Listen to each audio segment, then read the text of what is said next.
नमस्कार, मी मिनल माळी मडवी. न्यूज मराठी 24/7च्या बातम्या गावाकडच्या मध्ये आपल्या सगळ्यांचं स्वागत. पाहूया गावाकडील काही महत्त्वाच्या बातम्या. लोणार तालुक्यातील चिखला काकड इथं छत्रपती शिवाजी महाराजांचं स्मारक सुरक्षित स्थळी स्थलांतरित करून जागा आरक्षित करण्याच्या मागणीसाठी सुरू असलेल्या आमरण उपोषणाचा दुसरा दिवस आहे. प्रशासनानं तातडीनं निर्णय न घेतल्यास उद्यापासून पाणीही न पिण्याचा इशारा आंदोलनकर्त्यांनी दिलाय. दरम्यान काही उपोषणकर्त्यांची प्रकृती खालावल्यानं त्यांना बीबीनगर ग्रामीण रुग्णालयात तसंच पुढील उपचारासाठी जालना इथं दाखल करण्यात आलंय. यामुळे आंदोलनस्थळी चिंतेचं वातावरण निर्माण झालंय.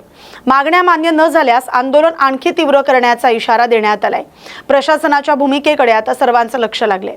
या बातमीचा आढावा घेतलाय प्रतिनिधी रघुनाथ आघाव यांनी.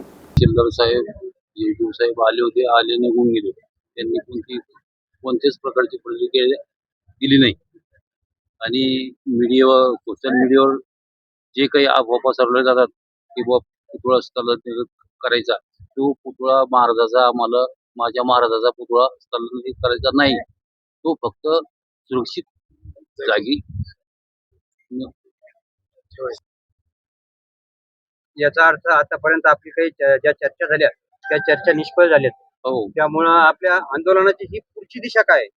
आमची पुढची दिशा अशी आहे की बुवा उद्या, आज आम्ही इथे बसलेलो आहेत, उद्या पाणी पिणार नाही आणि उन्हात जे उपोषण चालू आहे, या उपोषणामध्ये रात्री अचानक आमच्या गावातील विष्णू नागरे यांना दवाखान्यात नेऊन सांगण्यात त्यांची अचानकपणे तब्येत बिघडलेली होती. आणि आता जर इथून पुढं आणखीन असा जर प्रकार जर घडत चालला की आणखीन जर काही लोक बिमार जर पडले तर याच्यासाठी प्रशासन जबाबदार राहील.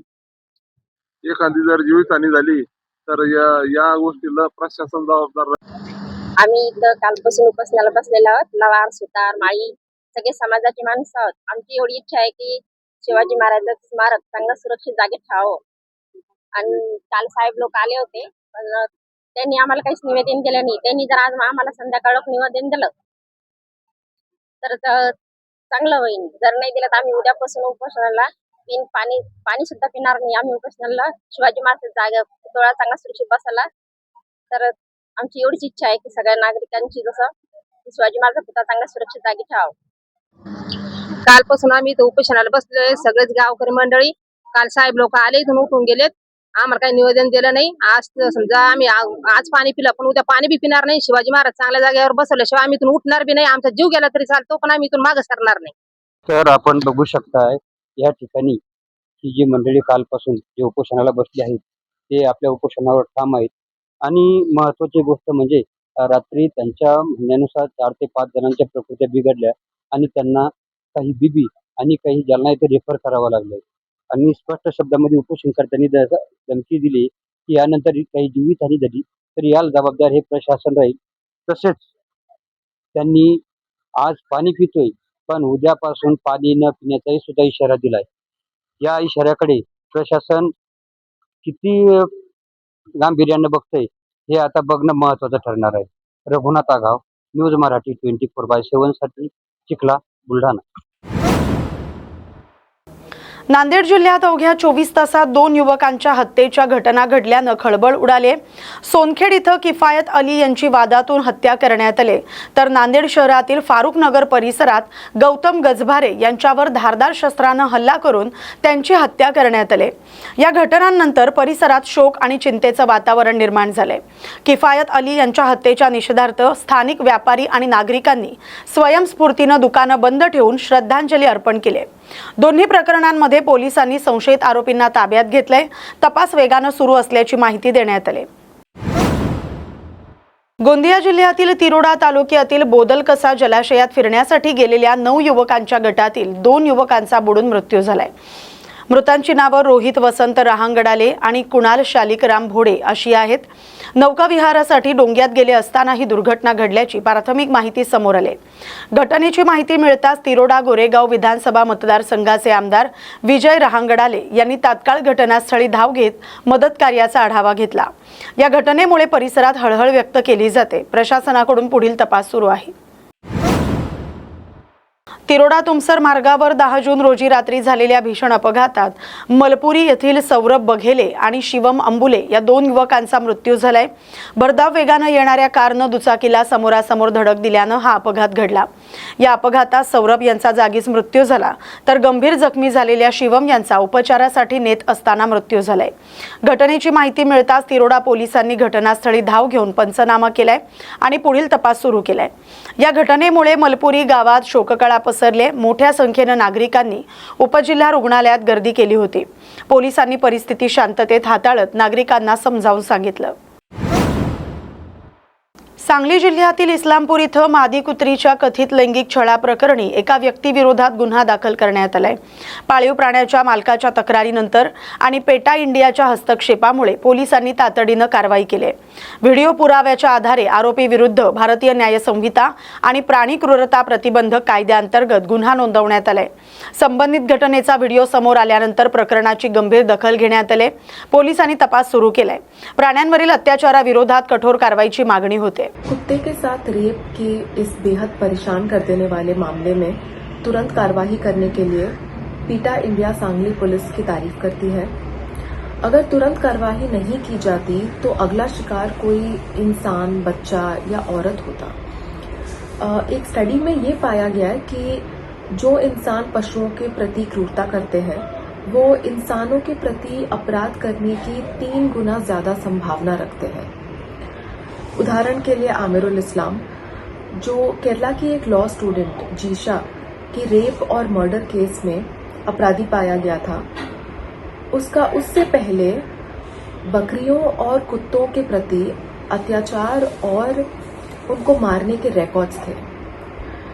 तो जानवरों और समाज के हित के लिए पीटा इंडिया अधिकारियों से ये रिक्वेस्ट करता है कि जो भी आरोपी को दोषी पाया जाता है उनको भारतीय न्याय संहिता 2023 और prevention of cruelty to animals act 1960 के तहत ज्यादा से ज्यादा सजा दिलाई जाए.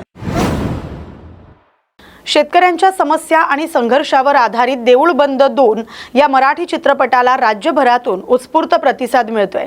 अवघ्या 20 दिवसात चित्रपटानं 75 कोटी रुपयांची कमाई केल्याची माहिती चित्रपटाच्या टीमनं दिली आहे.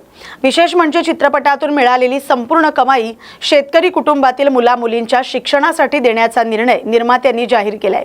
लेखक दिग्दर्शक प्रवीण तरडे यांनी या चित्रपटातून शेतकऱ्यांच्या वेदना, संघर्ष आणि आशेचा संदेश पोहोचवण्याचा प्रयत्न केल्याचं सांगितलंय. मनोरंजनासोबतच सामाजिक जाणीव जागवणारा आणि सकारात्मक संदेश देणारा हा चित्रपट प्रेक्षकांच्या पसंतीस उतरलाय. बऱ्यापैकी 75 कोटीच्या घरात आलाय, म्हणजे असं गुगल आणि सगळ्या साईट दाखवत आहेत 75.55. तर मराठीतली खूप मोठी घोडदौड आहे. आणि सगळ्यात महत्वाचं, आजपर्यंत ज्या ज्या सिनेमांनी एवढा मोठा व्यवसाय केला ते सगळे सिनेमे कुठल्या ना कुठल्या तरी चॅनलचे होते किंवा कुठल्या ना कुठल्या तरी कॉर्पोरेट कंपन्या त्या सिनेमांच्या मागे होत्या. पण हा पहिला सिनेमा असा आहे ज्या सिनेमाच्या मागे कुठलाही चॅनल नाही, कॉर्पोरेट कंपनी नाही, एका सिंगल निर्मात्यानं हा सिनेमा रिलीज केला. कुठलीही मोठी स्टारकास्ट या सिनेमामध्ये नाही. असं असताना फक्त विषयाच्या जोरावर हा सिनेमा इथपर्यंत आलेला आहे. याच्यात महाराष्ट्रातल्या रसिक प्रेक्षकांचं आणि मीडियाचं आम्हाला सहकार्य चांगलं लागलं. धन्यवाद. आता तुम्ही काय ते विचारू शकता. अमरावती महानगरपालिका प्रवेशद्वारासमोर एमआयएम आणि शिवसेना ठाकरे गट कार्यकर्त्यांनी किरीट सोमय्या यांच्या विरोधात आंदोलन केले. यावेळी कार्यकर्त्यांनी त्यांच्या वाहनासमोर झोपून ताफा अडवण्याचा प्रयत्न करत जोरदार घोषणाबाजी केली. किरीट सोमय्या वापस जा अशा घोषणा देत निषेध व्यक्त करण्यात आलाय. काही काळ परिसरात तणावाचं वातावरण निर्माण झालं होतं. घटनेदरम्यान कोणताही अनुचित प्रकार घडू नये यासाठी पोलिसांनी कडक बंदोबस्त तैनात केला होता. विधान परिषद निवडणुकीची रंगत वाढत असताना शिवसेनेच्या बंडखोर उमेदवार रेश्मा काळे यांनी आपल्या विजयाचा विश्वास व्यक्त केलाय. वरणगाव इथं नगरसेवकांच्या भेटीगाठी दरम्यान त्यांनी निवडणुकीत आपणच विजयी होणार असा दावा केलाय. मतदारांशी आणि स्थानिक प्रतिनिधींशी संवाद साधत त्यांनी आपल्या भूमिकेवर ठाम असल्याचं सांगितलंय. आगामी निवडणुकीच्या पार्श्वभूमीवर त्यांच्या या वक्तव्याची राजकीय वर्तुळात चर्चा सुरू झाली. चांगलाच प्रतिसाद आहेत आणि आपण जरी बघत असाल तर खूप चांगल्या प्रमाणे त्यांनी माझा साथ दिला आहे, मला आशीर्वाद दिलेला आहे आणि सगळंच पॉझिटिव्ह आहे. काय काय चर्चा झाली कार्यकर्त्यांशी, काय पाठबळ देण्याचं आश्वासन दिलेलं आहे आपले कार्यकर्ते शिंदे सेनेचे? मी मतदारांशी मतदान मागितलं आहे, त्यांचा आशीर्वाद मागितला या ठिकाणी आणि ते नक्कीच माझा साथ देतील. आणि लाडकी बहीण म्हणून ते नक्कीच खंबीरपणे माझ्यासोबत उभे आहे.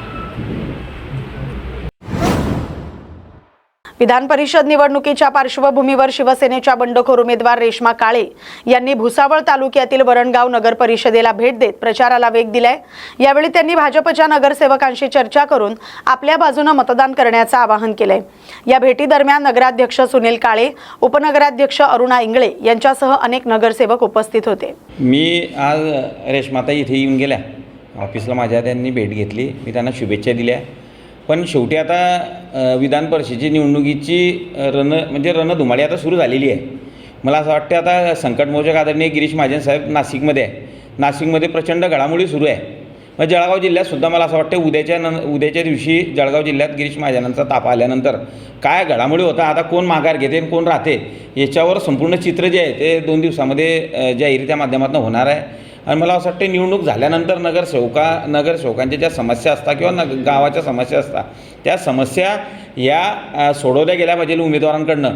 नाहीतर मग काय होते, उमेदवार आल्यानंतर लक्ष देत आणि त्याकडे न करता गाव नगरपालिका, शेवटी नगरसेवक हे मतदार आहे आणि गावाच्या समस्या ज्या आहेत त्या नगरसेवकांना त्या चांगल्या पद्धतीने माहिती असतात आणि त्या पद्धतीमध्ये एक चांगल्या प्रकारचा आता 1-2 दिवसामध्ये आपण घेऊ. सर्वच उमेदवार नंदू महाजन हेही आले होते, तेही भेटले. रेश्माता यायला तेही भेटले. आपण आता शुभेच्छा द्याशिवाय आपण काय हे करणार आहे, त्यांना शुभेच्छा दिल्या. आपण बघितलं आपण तर स्वतः आपण भाजपच्या सुविख्यात भाजपने आपल्याला उमेदवारी दिली होती, आपण बंडखोरी केली होती. त्याच्यामुळे या ठिकाणी वरणगावमध्ये भाजपमध्ये कुठेतरी नाराजी आहे. छुपा पाठिंबा असणार आहे का रेश्मा काळेंना तुमचा? पाठिंबा वगैरे अजून बरे काही हे 2-3 दिवसात क्लिअर. मी माझे नेते जे आहे ते आदरणीय गिरीश भाऊ महाजन आहे. मला कोणी स्वीकारो ना स्वीकारो, आज गिरीश भाऊंना मी मानणारा नेता आहे, देवेंद्र फडणवीस साहेबांना मी मानणारा नेता आहे. आणि अपक्ष जे उमेदवारी मी लढवली 3 वेळेसही मला स्थानिक नेतृत्वानं संधी दिली नाही. सरपंच पदाच्या वेळेससुद्धा आई असताना आईला शब्द दिल्यावर सुद्धा त्यावेळेस मिळाला नाही. सेकंड टर्मला 2017ला मी नगरसेवक होतो, त्यावेळेसही माझी जनरल शीट निघाल्यानंतर OBC शीट निघाल्यानंतर तरी मला स्थानिक नेतृत्वाने तिथे संधी दिली नाही. त्यावेळेसही मी सर्वांना बरोबर घेऊन नगराध्यक्षपद सांभाळलं आणि नगराध्यक्षपद सांभाळल्यानंतर विकासाचं व्हिजन काय असते ते माझ्या वरणगाव शहराच्या नागरिकांना दाखवलं. 24/7 अशा प्रकारची पाणी पुरवठा योजना मंजूर मी त्यावेळेस करून आणली आणि त्यावेळेस पाणी जे आहे ते पाण्याच्या भरोशावर मी. आपली भूमिका काय असणार आहे? आपली भेट झाली रेश्मा काळेची, भेट झाली, मी त्यांना शुभेच्छा दिल्या. 2-3 दिवसात मी माझ्या नगरसेवकांना बरोबर घेऊन नगरसेवकांच्या सर्वांना बरोबर घेऊन सण विचार करून त्या टायमाला निर्णय जाहीर करू आपण. केंद्र सरकारनं नाफेड मार्फत कांदा खरेदी करण्याची घोषणा करून 3 दिवस उलटले असले तरी 4थ्या दिवशी देखील लासलगाव, येवलासह अनेक प्रमुख बाजार समित्यांमध्ये नाफेडची अद्याप प्रत्यक्ष खरेदीला सुरुवात झालेली नाही. त्यामुळे कांदा उत्पादक शेतकऱ्यांमध्ये नाराजीचं वातावरण निर्माण झालंय. 1000 क्विंटल कांदा आहे. माझ्याकडे 1000 क्विंटल कांदा आहे. सरकारने कमीत कमी 3000 रुपये क्विंटल तरी भाव दिला पाहिजे. एकरी 70 ते 80 हजार रुपये क्विंटल एकराला खर्च येतो. तरी शेतकऱ्यांना सरकारने न्याय दिला पाहिजे. आज शेती खताचे भाव औषधाचे भाव गगनाला भिडलेले आहे. आज प्रत्यक्षात नाफेडच्या कुठल्याही प्रकारचा एकही माणूस बाजारामध्ये उतरलेला नाही आहे. तो नाफेडचा भाव आम्हाला कुठल्या प्रकारचा मान्य नाही आहे. खडकवासला कॅनलमधून पाणी सोडण्याच्या आणि जळालेल्या ऊसाच्या पंचनाम्याच्या मागणीसाठी आंदोलन करणाऱ्या शेतकऱ्यांमध्ये कृषी मंत्री दत्तात्रय भरणे यांच्यावरील भूमिकेबाबत नाराजी व्यक्त करण्यात आली. शेतकऱ्यांच्या म्हणण्यानुसार निवासस्थानी भेटीसाठी गेलेल्या शेतकऱ्याला वेळ न देता मंत्री निघून गेल्याचा प्रकार घडलाय. यावेळी झालेल्या संवादाचा व्हिडिओ सोशल मीडियावर व्हायरल झालाय. त्यावरून विविध प्रतिक्रिया उमटतात. दरम्यान जळालेल्या ऊसाच्या पंचनाम्यासह आर्थिक मदतीची मागणी शेतकऱ्यांकडून करण्यात येते. इंदापूर तालुक्यातील मोठ्या प्रमाणातील शेती जळाल्यानं शेतकरी वर्गात चिंतेचं वातावरण आहे.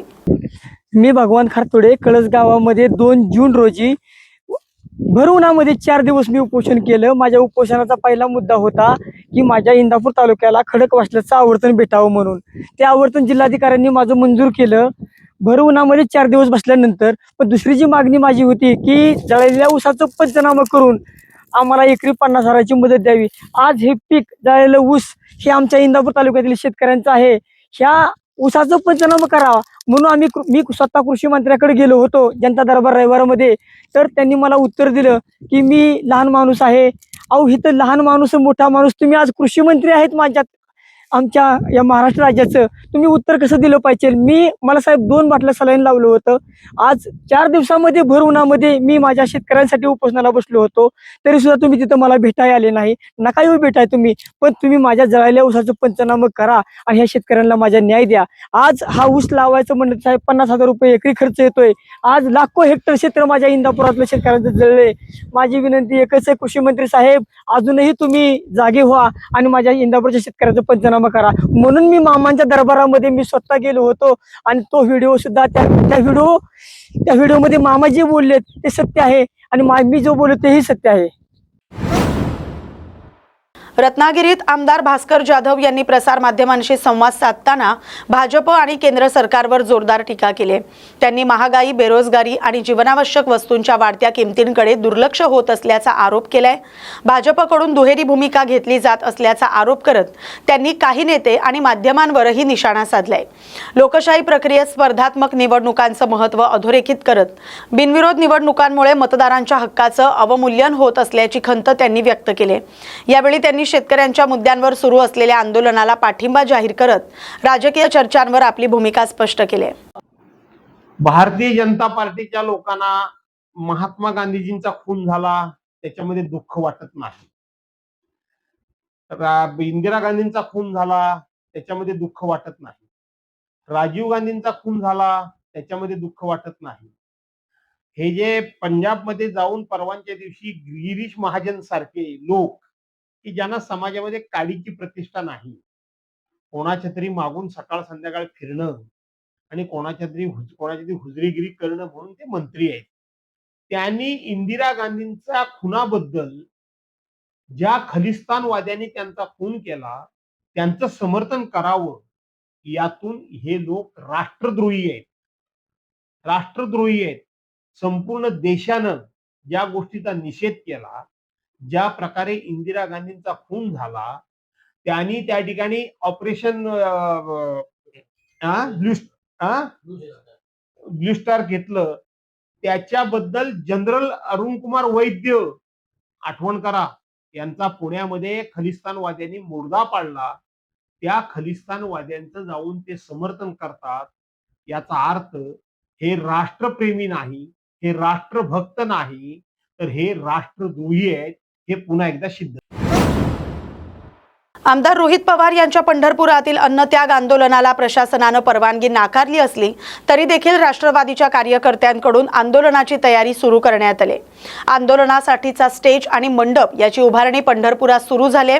राष्ट्रवादी काँग्रेस शरद पवार पक्षाचे सरचिटणीस ॲडव्होकेट पंकज बुराडे यांनी प्रशासनाची आडमुठी भूमिका आहे, त्यामुळे आंदोलनाला परवानगी दिली जात नसल्याचा आरोप करत सकाळी नामदेव पायरीचं दर्शन घेऊन विठ्ठल मंदिराला प्रदक्षिणा करत रोहित पवार यांचं अन्नत्याग आंदोलन सुरू होणार असं त्यांनी सांगितलंय. आंदोलन पुढे जाणार यात शंका नाही, कारण हे बळीराजासाठी आणि जगाच्या पोशिंद्यासाठी करत असलेलं आंदोलन आहे. हे आंदोलन आता कुठल्याही परिस्थितीत माघार होणार नाही हे रोहितदादांनी सांगितलंय व महाराष्ट्रातला तमाम शेतकरी बांधवही हेच सांगेल की आता हे अन्नत्याग आंदोलन पाठीमागे नाही. यात प्रशासनानं परवानगी नाकारली म्हणजे प्रशासनाची भूमिका यामध्ये आडमुठपणाची आहे. यांचा पहिल्यांदा पवित्रा असा आहे की हे आंदोलनच होऊ नये अशा या पद्धतीच्या हालचाली प्रशासनानं आणि या सरकारनं, फडणवीस सरकारनं चालू केलेल्या आहेत. म्हणजे बघा, इथं दीपक दादा आमच्या पदाधिकाऱ्यांनी ह्या जागेवरच्या सर्व दुकानदारांना आणि हातगाडीवाल्यांना विनंती केली की आमचं आंदोलन इथं आहे. त्यांनी उत्स्फूर्तपणे, आज दिसतंय का तुम्हाला एकही गाडा दिसत नाही, उत्स्फूर्तपणे ह्या गरीब लोकांनी सुद्धा इथले गाडे काढलेत. कशासाठी? तर ह्या जगाच्या पोशिंद्यासाठी त्यांनी एवढं दयाळूपणे इथून आपले सगळे सहानुभूतीपूर्वक हे काढलेले आहेत. कशा पद्धतीचं उद्याचं आंदोलन आम्ही नामदेव पायरीला सकाळी दर्शन घेऊयात आणि पांडुरंगाचा आशीर्वाद घेऊन एक प्रदक्षिणा करून ह्याच इथं शिवाजी पुतळ्याच्या समोर आम्ही आंदोलनाला बसणार आहोत. रोहित पवारांनी कुठे VIP ट्रीटमेंट मागितलेली नाही, उलट या अधिक मासामध्ये व्हीआयपी दर्शनं बंद आहेत, तर त्या प्रशासनाला रोहितदादांचा पाठिंबाच आहे. आम्हाला कुठली व्हीआयपी ट्रीटमेंट नको, आम्हाला कुठला वेगळा विषय नको, फक्त आम्हाला पांडुरंगाच्या चरणी वेगळ्या एका रिकाम्या जागेमध्ये बसू द्या. अन्नत्याग आंदोलन आहे. आम्ही आमच्याच पोटात अन्नाचा कण नसल्याच्या नंतर आम्ही काही इथे घोषणा किंवा गोंधळ किंवा रस्ता रोको हे होणार नाही. शांततेच्या मार्गाने जशी लोकांची काळजी, तुम्हाला सगळ्यांनाच लोकांची काळजी आहे, रोहितदादा त्या काळजीपोटी शांततेच्या मार्गाने इथे आंदोलन करीत आहे. परंतु सरकार आडमुठपणानं हे अडवण्याचं, अतिक्रमणाचे वाहनं बघा, नगर परिषदनं इथं वाहनं लावलेत. काल त्यांचे अधिकारी इथे येऊन गेले आणि आम्ही तुमचे इथले सगळे सामान जप्त करू आणि तुमच्यावर गुन्हे दाखल करू, अशा पद्धतीची ह्या लोकांची भाषा आहे. आणि त्यांनी सांगितलेलं कारण बघा तुम्ही, त्यांनी पत्र काढले की अधिक मासामुळे गर्दीवर प्रचंड ताण येईल. माझी हीच तुम्हाला तुमच्या मार्फत म्हणजे मीडिया मार्फत आणि पत्रकार बांधवामार्फत एक आवाहन आहे की हा महिना जर अधिक मास नसला असता तर या महिन्यामध्ये आषाढ वारी असली असती. आषाढ वारीमध्ये तुम्ही 7 ते 8 लोकांचं नियोजन करताय साहेब. 8 लोकांना प्रशासन व्यवस्थित कुठलीही कौतुकास्पद कुठलीही घटना न होता व्यवस्थित पांडुरंगाचं दर्शन घेऊन वापस करतायत. आणि या महिन्यात फक्त 100 लोक रोहित पवार आंदोलन करतायत. बातमीसोबतच बातम्या गावाकडच्या मध्ये आता इथेच थांबतोय. अशाच महत्त्वाच्या बातम्यांसाठी पाहत राहा न्यूज मराठी 24/7. नवा भारत, नवा विचार.